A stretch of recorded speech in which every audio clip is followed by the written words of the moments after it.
My friend, you were not born for the ordinary. You were not created for mediocrity. The hand that formed the stars also wrote your story, and the one who breathed life into dust has breathed destiny into you.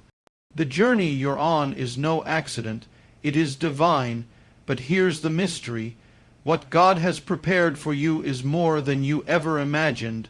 As it is written, what no eye has seen, what no ear has heard, and what no human mind has conceived, the things God has prepared for those who love him.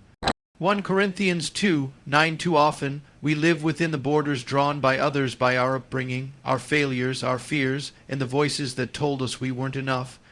But what if I told you those borders are lies? What if the limits you've accepted are not truth, but illusion? You are not an accident. You are not the product of chance or coincidence. Before the universe was spoken into being, before the stars were set in their place, God already knew your name. He already formed your days. He already carved out a purpose so great, so woven with eternal design, that if you could see it in full, it would overwhelm you. You are part of something bigger, far bigger than your job title, your income, your mistakes, or even your dreams. You are part of a cosmic narrative, a divine symphony in which your life is a note, chosen by the composer himself. And though the world may not see it, though you may feel forgotten or hidden in the shadows of the everyday, heaven has never stopped watching. Heaven has never stopped writing, and you have never been overlooked by God. Moses thought he was just a man in exile, tending sheep in the wilderness, but in the heavenly script, he was being trained to stand before Pharaoh and deliver a nation.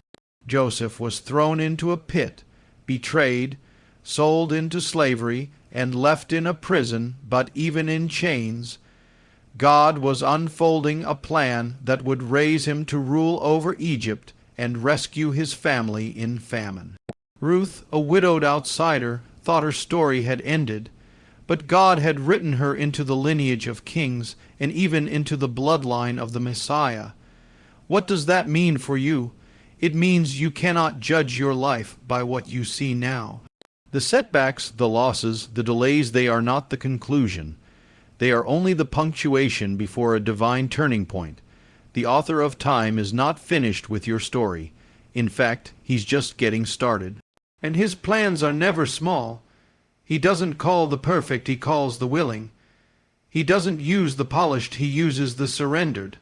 And if you dare to believe that your life was meant for more, if you choose to step out of fear and into faith, then you will discover a truth the enemy has tried to keep from you all your life, that you were born for purpose, born for impact, born to carry a light this world cannot extinguish. You may be in the middle of your journey, and the path may feel unclear, but even now, God is weaving every moment the pain, the joy, the waiting, the breakthrough into a masterpiece of purpose. You are not just surviving a life.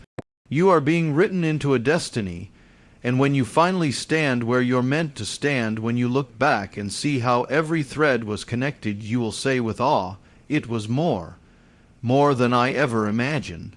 We often look at the wilderness as a place of punishment, as though it were the evidence of God's absence, the proof that we've been forgotten or left behind. But the wilderness is not where God leaves you. It is where he meets you. It is not the end of the journey, it is the place where the journey becomes real. The wilderness is not a grave, it is a proving ground. It is the sacred place between bondage and promise, between calling and fulfillment, between who you were and who you are about to become. The wilderness strips you of everything that is not eternal. It tears away the crutches, the idols, the self-reliance, and the illusions of control. It brings you face with your deepest fears, your loudest insecurities, and your hidden doubts, not to destroy you, but to reveal what cannot remain if you're going to walk into your promised land. When the children of Israel left Egypt, they were free in body but still bound in mind. They had walked out of slavery, but slavery hadn't walked out of them, and so God did not lead them on the quickest route to Canaan. No, he led them through the wilderness. Why? Because the wilderness was the only place where Egypt could be stripped out of them. It was the only place where trust could be built, where obedience could be formed, where faith could be tested and purified like gold. Even Messiah, the Son of the living God, was led by the Spirit into the wilderness, not away from his calling, but into it. Before he performed a single miracle, before he stood in power, he had to walk through the dry places. For 40 days he was tempted.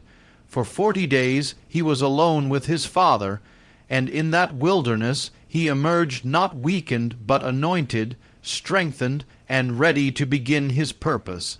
So if you find yourself in a season where the path is unclear, where prayers feel unanswered, where doors have not opened, do not believe the lie that you've been forsaken. You are not off course. You are on holy ground. The wilderness is where the noise fades, and the still small voice becomes loud. It is where manna falls from heaven. It is where water flows from the rock. It is where you learn that God is not just the God of your destination, He is the God of your journey. In the wilderness, you may feel like you're losing everything, but what you're really losing is everything that was never meant to go with you. The fear, the doubt, the pride, the shame, all of it is being burned away in the fire of refinement, so that what emerges from the dust is a vessel fit for glory.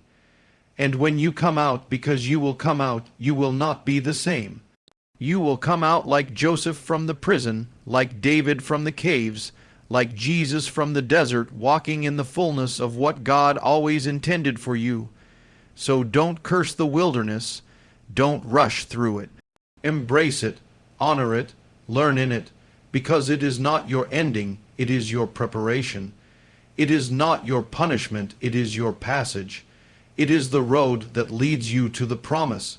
And when the promise comes, you'll understand why it had to be this way. We live in a world of limits of time, of strength, of opportunity. We are trained to think in terms of what we see, what we can calculate, what we believe is realistic. From an early age, we are told to be reasonable, to lower our expectations, to stick to what's possible. But the plans of heaven do not operate according to earthly logic. They are not confined to what is possible. They are not reduced by your background, your status, your education, or your past.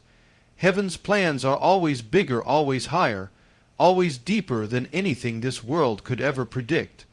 The world saw a barren woman in Sarah, but heaven saw the mother of nations. The world saw a shepherd in David, but heaven saw a king.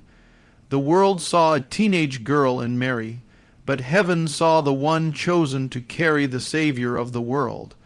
Earthly expectation looks at the surface, but heaven's vision sees the destiny written beneath it. We often try to fit God's purpose into the framework of our understanding, but what He has planned for your life doesn't fit inside human reasoning.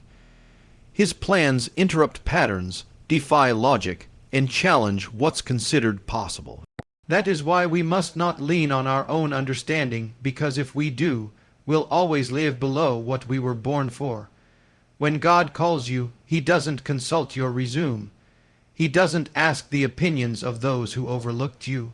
He doesn't need the approval of systems that never made space for you. What He begins in you is built on His word, not your qualifications. The open doors He sets before you are not voted on by men, they are decreed from eternity. And when you walk with God, He will often lead you in ways that seem backwards, because He's not preparing you for comfort, but for calling. You may go through valleys that seem pointless, delays that feel cruel, closed doors that break your heart, but every detour is allowed by design. Every no is making room for a greater yes. Every delay is preparing a stage you didn't even know existed. You may have asked for provision, and He's planning abundance. You may have prayed for a job, and He's preparing a mission.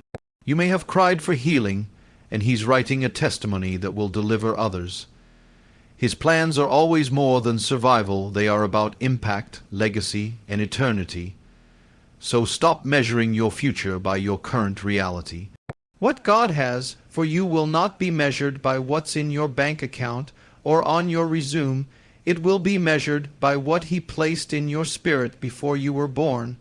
The dream is not too big, your view is too small. Your ceiling is not heaven's ceiling. Your limitations are not His limitations.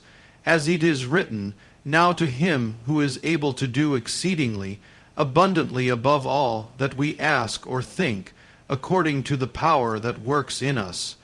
Ephesians 3:20.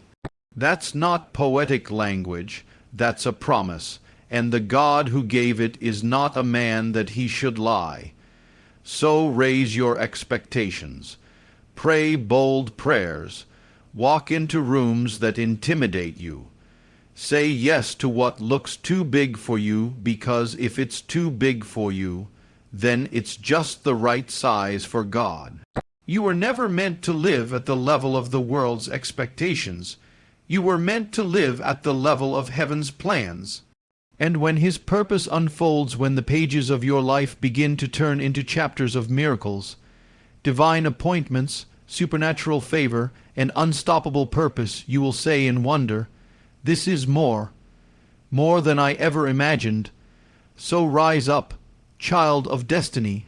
Break off the chains of fear, doubt, and the lies that have kept you small. Step out of the boat, cross the Jordan, walk around the walls, because the life that awaits you is greater than your past, stronger than your failures, and more beautiful than your best dreams. You were called for more than you ever imagined. Now go and walk in it.